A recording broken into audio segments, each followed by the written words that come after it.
ইদানিং তামিম ইকবাল বোধহয় একটু বেশি মেজাজ হারাচ্ছেন। বৃহস্পতিবার ঢাকা ক্যাপিটালসের সাব্বির রহমানের সাথে উত্তপ্ত বাক্য বিনিময়ের পর অনেকেই একথা বলেছিলেন।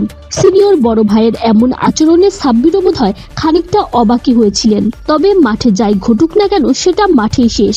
ছোট ভাই হিসেবে তামিমের ওপর মোটেও রাগ পুষে তো রাখছেনই না, উল্টো সিনিয়র ভাইয়ের প্রতি শ্রদ্ধার কথাই জানালেন ঢাকা ক্যাপিটালসের এই ক্রিকেটার।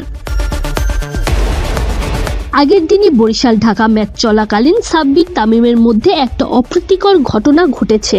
সোশ্যাল মিডিয়া জুড়ে দুজনকে নিয়ে এখনো আলোচনা সমালোচনা চলছেই। শুক্রবার সাব্বির নিজেও তার প্রতিক্রিয়া জানিয়েছেন।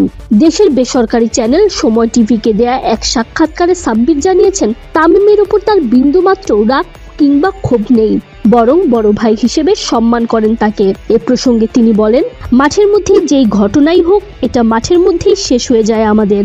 তামিম ভাই আমার সিনিয়র বড় ভাই, রেসপেক্টেড বড় ভাই এবং লেজেন্ড ক্রিকেটার। এরকম ক্রিকেটার বাংলাদেশে আসবেও না আমি জানি। উনার হিট অফ দ্য মোমেন্টে এটা হয়ে গেছে, আমি ওটা নিয়ে কিছু মনে করিনি। উনি আমার খুবই ক্লোজ বড় ভাই, উনার সঙ্গে আমার সম্পর্ক খুবই ভালো। আশা করছি সম্পর্কটা চিরস্থায়ী হবে, ভবিষ্যতেও ভালো যাবে।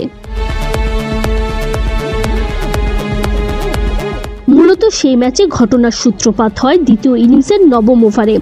ঢাকাকে দেয়া 140 রানের টার্গেটে বরিশালের পক্ষে ব্যাট করতে নেমেছিলেন ডেভিড মালান এবং তামিম ইকবাল।